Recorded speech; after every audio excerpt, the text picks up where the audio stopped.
I didn't know how I would feel when I found my father's killer. I just didn't know how I would feel. Just seeing him in that courtroom, and he just had this look.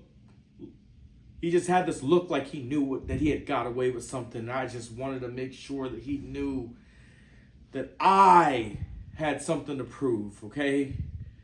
I had something to prove. It wasn't just about justice.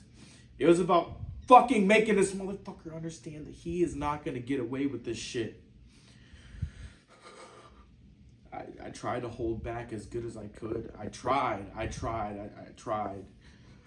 It was my time on the witness stand, and they were asking me questions about how I felt when he bombarded in our household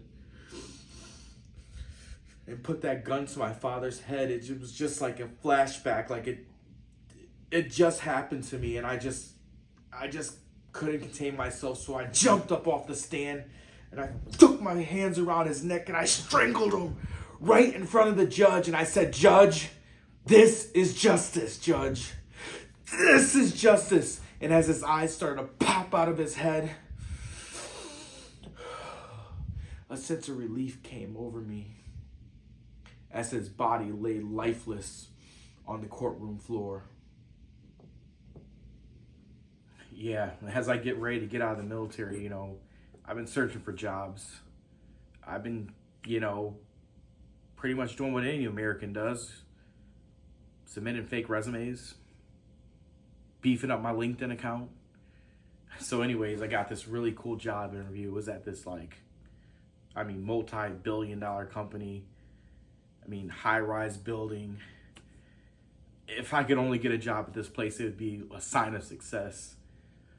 So submitted the resume, got the job interview, and the CEO's office was on the 20th floor. And I tell you what, I had a horrible time getting up to his office. But by the time I finally got up there, I start the job interview, and I'm kind of militaristic. I'm staying at attention. I'm looking all serious. He's like, "Hey, Corey, just calm down a little bit. It's okay." I'm like, "No problem, sir. Whatever you need, sir." Bottom line is, I was answering all his questions correctly and everything. And, pretty much everything I researched on Google, about freaking what am I going to do to increase his bottom line and decrease issues he's having in the office, all these crazy things like that.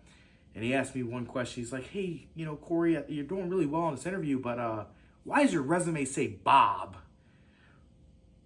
About that, sir, I lied. It's not my resume. He said, "Corey, you know what? We're going to look past that." He's like, "Because I think everything else you're doing in this job interview is great." I said, "Okay, sir, no problem." He's like, can you kind of tell me about a situation you got yourself into and how you got out of it?"